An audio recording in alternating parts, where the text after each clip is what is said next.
বান্ধি থব কংগ্ৰেছৰ মানুহ আহিলে খুটাত বান্ধি থব কংগ্ৰেছে আমাক অচিনাকি বনাইছে কংগ্ৰেছে আমাক বাংলাদেশী বনাইছে আৰু কংগ্ৰেছৰ টিকট 5 কোটি নিদিলে নাপায় আৰু এইবাৰ AIUDFৰ এজন নেতাই বিজেপি যোগদান কৰিছে আৰু বিজেপি যোগদান কৰে কংগ্ৰেছক এদৰে তীক্ষ্ণভাৱে সমালোচনা কৰিছে যে কংগ্ৰেছত যদি মানুহ আহে তেনেহলে খুটাত বান্ধি থবলৈ কোৱা হৈছে আৰু যদিহে কংগ্ৰেছত আসতে টিকট 5 কোটিৰ তলত নাপায় এই ধৰণে মন্তব্য কৰা দেখিবলৈ পোৱা গৈছে আৰু এক প্ৰকাৰ কংগ্ৰেছক তীক্ষ্ণভাৱে সমালোচনা কৰিছে বিজেপি যোগদান কৰিছে AIUDFৰ সেই নেতাজনে আৰু বিজেপি যোগদান কৰি এদৰে কংগ্ৰেছক তীক্ষ্ণভাৱে সমালোচনা কৰা দেখিবলৈ পোৱা গৈছে পুনৰলে কৈছো এদৰে কংগ্ৰেছৰ মানুহ ইয়ালৈ আহিলে খুটাত বান্ধি থব বুলি উদ্দাত্ত ভাষণ দিছে এদৰে AIUDFৰ এই নেতাজনে বিজেপি যোগদান কৰি এদৰে উদ্দাত্ত ভাষণ দিছে যে কংগ্ৰেছত মানুহ আহিলে ইয়ালৈ আহিলে খুটাত বান্ধি থব কংগ্ৰেছে আমাক অচিনাকি বনাইছে কংগ্ৰেছে আমাক বাংলাদেশী বনাইছে 5 কোটি টকা নিদিলে কংগ্ৰেছৰ টিকট নাপায় বুলি এদৰে উদ্দাত্ত ভাষণ দিয়া পৰিলক্ষিত হৈছে ঠিঙৰ লহকৰঘাট পঞ্চায়তৰ AIUDFৰ প্ৰাক্তন আঞ্চলিক সদস্য আব্দুল ৰহমানে এদৰে বিজেপি যোগদান কৰি উদ্দাত্ত ভাষণ দিয়া পৰিলক্ষিত হৈছে পুনৰলে কৈছো কংগ্ৰেছৰ মানুহ ইয়ালৈ আহিলে খুটাত বান্ধি থব কংগ্ৰেছে আমাক অচিনাকি বনাইছে কংগ্ৰেছে আমাক বাংলাদেশী বনাইছে আৰু ইয়াৰ উপৰিও 5 কোটি টকা যদি নিদিয়ে তেনেহলে কংগ্ৰেছৰ টিকট নাপায় এইদৰে বিজেপি যোগদান কৰি ঠিঙৰ লহকৰঘাট পঞ্চায়তৰ AIUDFৰ প্ৰাক্তন আঞ্চলিক সদস্য আব্দুল ৰহমানে উদ্দাত্ত ভাষণ দিয়া পৰিলক্ষিত হৈছে আৰু লগতে কৈছে যে কংগ্ৰেছৰ গাফিলতিৰ বাবে মাটিৰ পট্টা নিদিয়া ডি ভোটাৰ ডিটেনশ্যন কেম্প সকলো কংগ্ৰেছৰ গাফিলতিৰ বাবে হৈছে বুলিও মন্তব্য কৰিছে ৰহমানে আৰু এইদৰে দেখিবলৈ পোৱা গৈছে মুছলিম অধ্যুষিত অঞ্চলত বিজেপি যোগদান কৰি এইদৰে AIUDFৰ এই নেতাজনে কংগ্ৰেছক তুলাধনা দিছে পূৰ্বতে AIUDFৰ নেতা আছিল পৰৱৰ্তী সময়ত বিজেপি যোগদান কৰিছে আৰু তাৰ পাছত কংগ্ৰেছক এইদৰে তুলাধনা দিছে ৰহমানে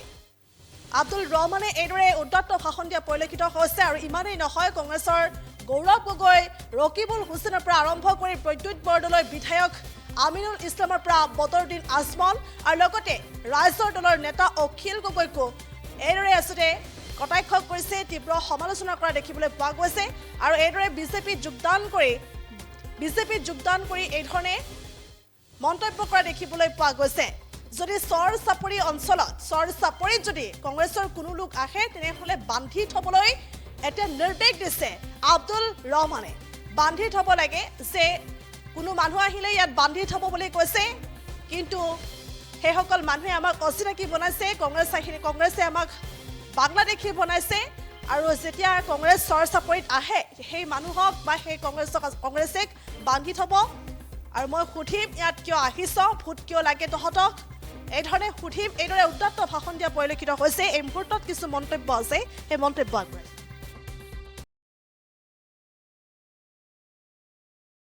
কি কৈছে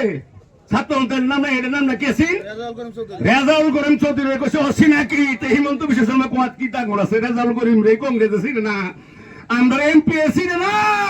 রেজাউল করিমক দিছিল আমার এমপি কংগ্রেসর তেকে চাহিলেও বান্ধিব বছর ঠিক আছে বান্ধি তেকে চাহিলেও বান্ধিব রেজাউল করিমক যদি ছাত্র গুটে অহম গুটে ভারতবর্ষকে পাইছে তেখেতে কংগ্রেসে চিনি নাপায় আমি কোন গতিকে তেকে চাহিলেও বান্ধিব এবার আর কংগ্রেসের দলালি টাকা একটু হাসা কথা কিন্তু 5 কোটি নিদিলে কংগ্রেসের টিকিট নাপায় হ্যাঁ 5 কোটি নিদিলে কংগ্রেসের টিকিট নাপায় টুপলা বান্ধি আমি সম্পূর্ণ হিসাবে বাহা সাহিত্যিক স্কুলের পৰা ধৰি অসমীয়া গামছা পৰিধান কোনে কৰে অসমীয়া মুসলমান মানুহে কৰে আৰ আমাৰ মসজিদত মাদ্ৰাসাত আমাৰ অসমীয়া গামছাৰে পরিধান করা হয় যে গতিকে রাইজ কারো ফাঁকি নহনিব আহিলে বান্ধিব আমি কোন এই যে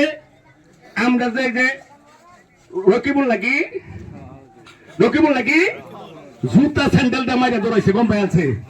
বরবাটা দুবরি মাইছে গম পাইছে যে বাপ রে বাপ কেমান ফাঁকিদারি কেমান বদমাইশ ধরাইছে তার সমষ্টি থেকে রাইজে বাদ দিছে তার সারা রহন্তিকে দিছে সমষ্টিতে বাদ দিছে বিজেপির বিধায়ক হয়েছে এবার মানুষ বয়া জিগাইছে ও আমার ভাই সকল আমার আই মাতৃ সকল অনুরোধ পাইছে না পোৱা নাই নাম লেখা অনে এম এল এ কোন দলেৰ লগে লগে এসে